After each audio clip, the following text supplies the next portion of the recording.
सबसे पहले इस लिक्विड फर्टिलाइजर के अंदर ही हम सारे फर्टिलाइजर को मिक्स करेंगे। ये 2 टीस्पून हमने 1 टीस्पून के करीब इसमें ऐड करेंगे। ये देखिए 1 टीस्पून हो गया है और ये भी इसमें डाल दिया। की जो मिकदार होती है वो बहुत कम मात्रा में ही डाली जाती है। ये काम ये बहुत पूरा करती है। ये देखिए आधा टीस्पून के करीब। सीवीड भी बहुत कम मात्रा में डालना होता है। ये देखिए बस आखिर में डालेंगे इसके अंदर हम फंगिसाइड। अब इसको अच्छी तरीके से घोल लेते हैं इसके अंदर और कम से कम 10 मिनट के लिए हम इसको छोड़ेंगे। तो ये फर्टिलाइज़र हमारा घुल चुका है। 10 मिनट लगभग हो चुके हैं। बहुत अच्छी तरीके से ये घुल चुका है। अब इसको हम इस पानी के अंदर ऐड कर देंगे। ये देखिए और ज़बरदस्त किस्म का ये ऑर्गेनिक लिक्विड फर्टिलाइज़र तैयार हो गया। हेलो गाइस एवरीवन, कैसे हैं आप लोग? आप देख रहे हैं my YouTube channel the Mughals Haven. Mughal Haven में आप लोगों का स्वागत है। तो आइए मेरे साथ जुड़िए और अडेनियम की दुनिया में गोता लगाइए और इन खूबसूरत पौधों के लिए जैविक खादों की सर्वोत्तम लाभों को खोजने की चुनौती लीजिए। अडेनियम के पौधे अपने खूबसूरत फूलों और अनोखे आकार के लिए जाने जाते हैं, लेकिन इन्हें स्वस्थ और फलते फूलते देखने के लिए हमें सही पोषक तत्व देने की ज़रूरत है। यहीं पर जैविक खाद काम आती है। ये आपके अडेनियम को मजबूती से बढ़ने और भरपूर फूल देने के लिए ज़रूरी पोषक तत्व प्रदान करने का एक बेहतरीन तरीका है। कई अडेनियम उत्पादक कमज़ोर विकास, कमज़ोर तने या फूलों की कमी जैसी आम समस्याओं का सामना करते हैं। यह निराशाजनक हो सकता है, खासकर अगर आप बाकी सब कुछ सही कर रहे हैं। और इन समस्याओं का एक मुख्य कारण उचित खाद का प्रयोग नहीं करते हैं। अडेनियम अपनी पूरी क्षमता से विकसित नहीं हो पाते। या आपके प्लांट में फूल कम आए या उसके पत्ते पीले पड़ जाए, यानी कोई भी समस्या आपके सामने आ सकती है। तो सही खाद का चुनना हमारे लिए बहुत ज़रूरी है।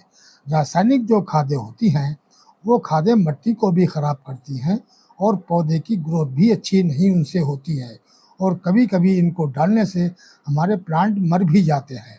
तो हमें इनसे बचना चाहिए और ऑर्गेनिक खादों का ही इस्तेमाल करना चाहिए ताकि हमारे प्लांट में भी काफ़ी फ़ायदा हो और प्लांट में किसी किस्म का नुकसान ना हो और अच्छे फूले और अच्छे फले। तो ये दोनों तरीके आपको जैविक खाद में ही मिलेंगे। जब जैविक खाद को आप इस्तेमाल करेंगे तो आपके प्लांट की ग्रोथ भी बहुत ज़बरदस्त किस्म की होगी और आपके प्लांट में फूल भी बहुत अधिक आएंगे और प्लांट को मरने या सड़ने गलने का कोई ख़तरा किसी किस्म का नहीं रहेगा। तो हमें ज़्यादातर अडेनियम के अंदर ख़ास तौर से अगर हम जैविक खाद को इस्तेमाल करते हैं और रासायनिक खादों का बिल्कुल इस्तेमाल नहीं करते हैं तो हमारे प्लांट की मिट्टी भी बहुत उपजाऊ रहेगी और वो हमेशा काम करता रहेगा। हमारा जो फर्टिलाइज़र हमने जैविक डाला है वो हमेशा प्लांट को फ़ायदा पहुंचाता रहता है और प्लांट की ग्रोथ बहुत अच्छी होती है। जैविक खादों की सबसे अच्छी बातों में से एक बात यह है कि ये टिकाऊ होती है। रासायनिक खादों के विपरीत जो पर्यावरण को भी नुकसान पहुंचाती है और आपके मिट्टी को भी ये खराब करती है। और जैविक खाद जब आप मिट्टी में डालते हैं तो आपका प्लांट भी बहुत अच्छी ग्रोथ लेता है और प्लस पर्यावरण का भी बहुत अच्छा माहौल बना देती है। बहुत अच्छा आमो हवा आपके बगीचे की हो जाती है और आपके प्लांट के मिट्टी में बहुत ज़्यादा पोषक तत्व पैदा हो जाते हैं इससे और इसीलिए पौधे की ग्रोथ बहुत अच्छी होती है और आपके प्लांट बेहतरीन किस्म का फलता है और फूलता है और पौधे की ग्रोथ बहुत अच्छी किस्म से होती है। जैविक खादों में एक से एक बेहतरीन खाद है, जैसे कि गोबर की खाद है। आप उसको पानी में भिगोइए और उस पानी को अगर आप डालते हैं तो आपके प्लांट की ग्रोथ बहुत ही ज़बरदस्त किस्म की होती है। और दूसरे अगर आप सरसों की खली का इस्तेमाल करते हैं तो वो भी आपके अडेनियम को सारे पोषक तत्व को पहुंचाता है, जिससे अडेनियम की ग्रोथ भी अच्छी होती है और वो फलता फूलता भी बहुत अच्छा है। और उसके बाद में आप बोन मील को भी डाल सकते हैं, नीम खली डाल सकते हैं और भी काफ़ी खादें आती हैं। ह्यूमिक एसिड आती है, सीवीड आती है, काफ़ी किस्म के ऐसे खादें हैं जो आपको बहुत ही ज़्यादा फ़ायदा पहुंचाएंगी। तो इसीलिए हमें विपरीत रासायनिक खादों के हमें ऑर्गेनिक खादें ही अपने प्लांटों को देनी चाहिए।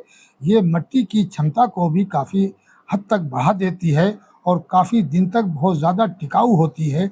बहुत दिन तक आपके प्लांट में बेहतरीन किस्म का काम करती रहेगी, जिससे आपके प्लांट में फूल भी अधिक आएंगे और फल वाले प्लांटों के अंदर फल भी बहुत अधिक आते हैं।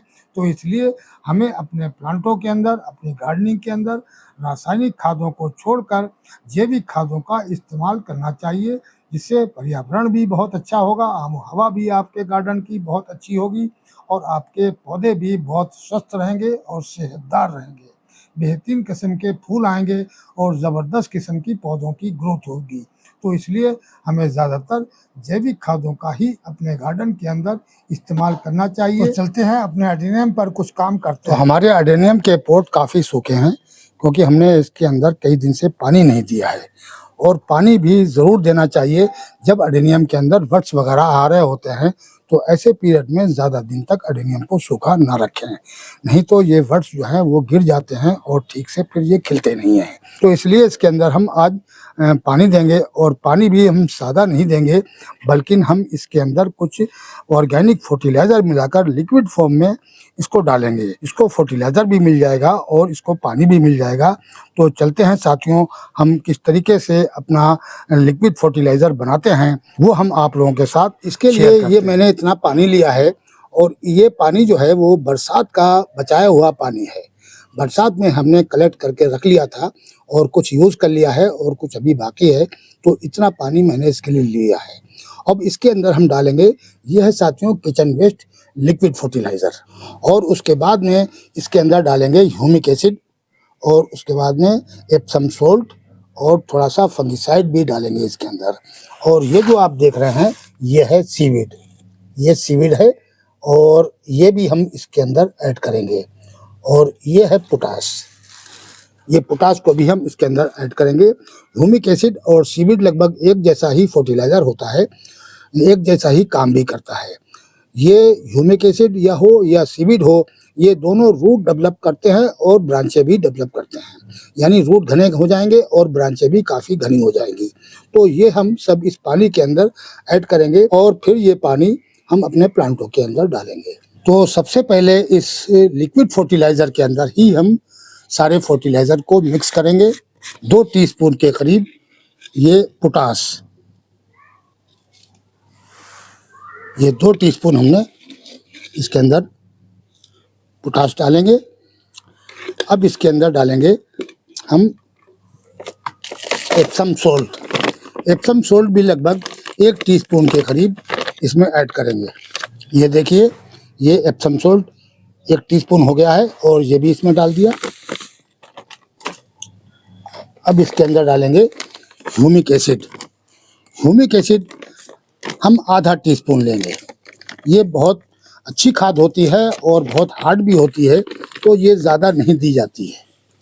इसकी जो मिकदार होती है वो बहुत कम मात्रा में ही डाली जाती है ये, और काम ये बहुत पूरा करती है। ये देखिए, आधा टीस्पून के करीब ह्यूमिक एसिड ले ली है मैंने, ये भी इसमें ऐड कर देंगे। और इसके अंदर थोड़ा सा हम सीवीड भी डालेंगे। सीवीड भी बहुत कम मात्रा में डालना होता है। ये देखिए, बस इतना सीवीड इसके अंदर मैंने डाल दिया है। आखिर में डालेंगे इसके अंदर हम फंगिसाइड। ये देखिए, 1 टीस्पून के करीब हमने इसमें फंगिसाइड डाल दिया है।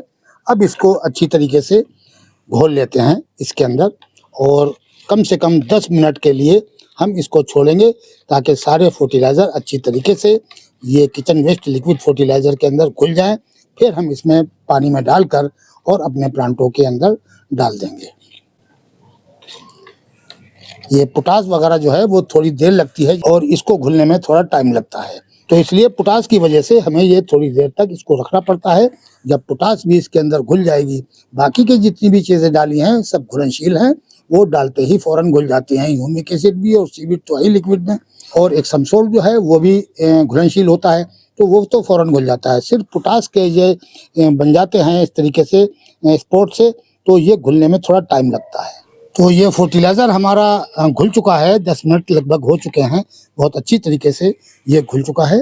अब इसको हम इस पानी के अंदर ऐड कर देंगे। ये देखिए, और ज़बरदस्त किस्म का ये ऑर्गेनिक लिक्विड फर्टिलाइज़र तैयार हो गया है।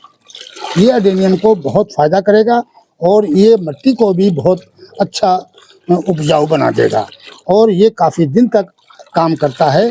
और जो हम रासायनिक फर्टिलाइज़र वगैरह डालते हैं तो वो मिट्टी को भी ख़राब करते हैं और जल्दी ख़त्म हो जाते हैं, लेकिन ऑर्गेनिक फर्टिलाइज़र काफ़ी दिन तक काम करता रहता है धीरे धीरे और अच्छा काम करता है। इससे प्लांट को कभी नुकसान नहीं होता है और प्लस मिट्टी को ये बहुत उपजाऊ बना देता है। तो इसीलिए ज़्यादातर ऑर्गेनिक फर्टिलाइज़र ही एडेनियम में डालना चाहिए। तो चलते हैं साथियों, अब ये तैयार है और इसको हम अपने प्लांटों के अंदर डाल देते हैं।